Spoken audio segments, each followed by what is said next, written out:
সর্বশক্তি দিয়ে মরণপণ লড়াই চলবে, শেষ না দেখে ছাড়ছে না রতনপুর রোড পূর্ত সড়ক বাঁচাও কমিটি। জনসচেতনতা সভা ও গণস্বাক্ষর অভিযানে এমন সংকল্প নিয়েছেন পূর্ব হাইলাকান্দির ভুক্তভোগী জনগণ। উল্লেখ্য, হাইলাকান্দি শহরের রতনপুর রোডে সিরাজপট্টিতে রেল লাইনের উপর রেল ক্রসিং উড়ালপুর নির্মাণের দাবিতে জোরদার আন্দোলনের প্রস্তুতি হাতে নিচ্ছে রতনপুর রোড পূর্ত সড়ক বাঁচাও কমিটি। কমিটির উদ্যোগে বিগত কয়েকদিন ধরে পূর্ব হাইলাকান্দি, নিতাইনগর, ব্রজপুর, বাহাদুরপুর, রতনপুর, রাঙ্গাউটি ইত্যাদি অঞ্চলে জনসমর্থন আদায়ের লক্ষ্যে চলছে জনসচেতনতা সভা ও গণস্বাক্ষর অভিযান। এতে কাগজে স্বাক্ষর দেওয়ার পাশাপাশি গণতান্ত্রিক পদ্ধতিতে আন্দোলনের প্রস্তুতি নেওয়ার জোরালো দাবি জানাচ্ছেন ভুক্তভোগী হাজার হাজার মানুষ। সোমবার পূর্ব হাইলাকান্দি রতনপুর বাজারে বিশিষ্ট সমাজসেবী তথা বিএসএস ক্লাবের সম্পাদক আলিমুদ্দিন বড়ভূঁইয়ার পৌরোহিত্যে জনসচেতনতা সভা ও গণস্বাক্ষর অভিযান অনুষ্ঠিত হয়।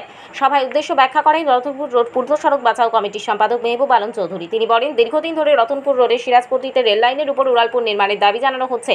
উড়ালপুর না হলে পূর্ব হাইলাকান্দির সঙ্গে জেলা সদরের যোগাযোগ এক প্রকার বিচ্ছিন্ন হয়ে পড়ছে, কারণ নিউটার্ন দিয়ে কয়েকশো মিটার ঘুরে যাতায়াত করতে বহু সময় নষ্ট হয়ে যায়। কখনো কখনো দাঁড়িয়ে থাকা রেলের উপর বা নিচ দিয়ে অত্যন্ত ঝুঁকিপূর্ণ অবস্থায় যাতায়াত করেন ছাত্রছাত্রী সহ সাধারণ পথচারীরা। এমন জনদুর্ভোগ দেখে কয়েক বছর ধরে উক্ত রেল লাইনের উপর দিয়ে স্থায়ীভাবে উড়ালপুর নির্মাণের দাবি জানিয়েছে আসছেন এলাকার সচেতন নাগরিকরা। একসময় উত্তর রোডের বিভিন্ন দাবি দেওয়া আদায়ের লক্ষ্যে রতনপুর রোড পূর্ত সড়ক বাঁচাও কমিটি নামে একটি কমিটি গঠন করা হয়েছিল। এবার ফের সক্রিয় হয়ে মাঠে নেমেছে উক্ত কমিটি বলে জানান মেহবুব আলম চৌধুরী। এছাড়াও জনসচেতনতামূলক সভায় অন্যান্যদের মধ্যে বক্তব্য রাখেন প্রবীণ নাগরিক তথা সুনামধন্য সমাজসেবী আলী রাজা বড়ভূঁইয়া, রাঙ্গাউটি নিতাইনগর জেলা পরিষদের প্রাক্তন সদস্য কামরুল ইসলাম বড়ভূঁইয়া, বাহাদুরপুর জিপির প্রাক্তন আঞ্চলিক পঞ্চায়েত সদস্য শামসুল ইসলাম লস্কর, রতনপুর রোড পূর্ত সড়ক বাঁচাও কমিটির নবগঠিত রতনপুর আঞ্চলিক কমিটির সম্পাদক ইমদাদুল হক বড়ভূঁইয়া, রিঙ্কু সহ অন্যান্যরা।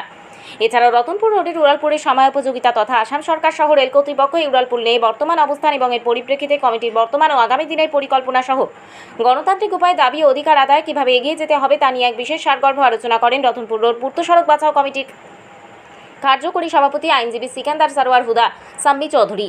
উক্ত সভায় অন্যান্যদের মধ্যে উপস্থিত ছিলেন স্থানীয় উদ্যমী যুবক মোহিতামিন রিজু বড়ভূঁইয়া, ছাত্রনেতা আমির হোসেন বড়ভূঁইয়া, মুনিম বড়ভূঁইয়া, শাহজানুজ্জামান চৌধুরী, সাইদুল ইসলাম বড়ভূঁইয়া, কমরুল ইসলাম, আবু শাহিদ, আব্দুল হান্নান শিবুল, হাসান লস্কর প্রমুখ। এদিনের সভার উড়ালপুরের নির্মাণের দাবিতে রতনপুর এলাকায় আরেকটি কমিটি গঠন করা হয়েছে। শেষ রক্তবিন্দু দিয়ে হলেও সিরাজপট্টিতে রেল লাইনের উপর উড়ালপুর নির্মাণের জন্য গণতান্ত্রিক পদ্ধতিতে জোরদার আন্দোলন শুরু করার পরিকল্পনা হাতে নেওয়া হয়েছে। পূর্ব হাইলাকান্দি রতনপুর রোডের যে ফ্লাইওভার নিয়ে আমরা আন্দোলন, এটা মিটিং সম্পন্ন হয়েছে। আঞ্চলিক একটা কমিটিও বানানো হয়েছে 30 সদস্য বিশিষ্ট মেম্বার নিয়ে। আমরা ফ্লাইওভারের আন্দোলন আরও জোরদার করতে হবে। সমস্ত পূর্ব হাইলাকান্দি জনগণকে নিয়ে আমরা আন্দোলন আরও তড়িৎ গতিতে এগিয়ে যেতে হবে, কারণ এখন আমাদের অত্যন্ত উচিত সময়, যেখানে আমাদের ফ্লাইওভারের এস্টিমেট এবং টেন্ডার প্রসিজিওর অতি দ্রুতগতিতে এগিয়ে যাচ্ছে। আমাদের মধ্য হাইলাকান্দি বিধায়ক সেটা নিয়েও তোড়জোড় চালাচ্ছেন।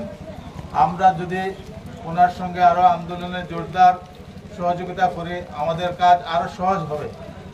তাই আমরা সমস্ত পূর্ব হাইলাকান্দিবাসী জনসাধারণ একত্রিত হয়ে এই আন্দোলন আরও শক্তিশালী করতে হবে।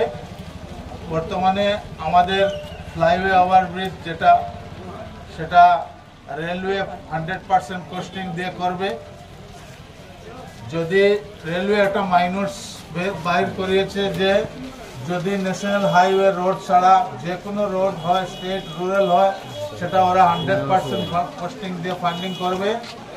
শুধু ডিস্ট্রিক্ট অথরিটির এনওসি লাগবে। আমরা ইতিমধ্যে এনওসি ফিজিবিলিটি রিপোর্টও পেয়ে গেছি। শুধু আমাদের আন্দোলন মেমোরেন্ডামগুলো যদি অতি সত্বর গিয়ে পৌঁছে যায় মালিগাঁও রেলওয়ে মিনিস্ট্রি, চিফ মিনিস্টারের কাছে, খুব তড়িৎ গতিতে আমাদের সেটা টেন্ডারের জন্য প্রস্তুত করা হবে।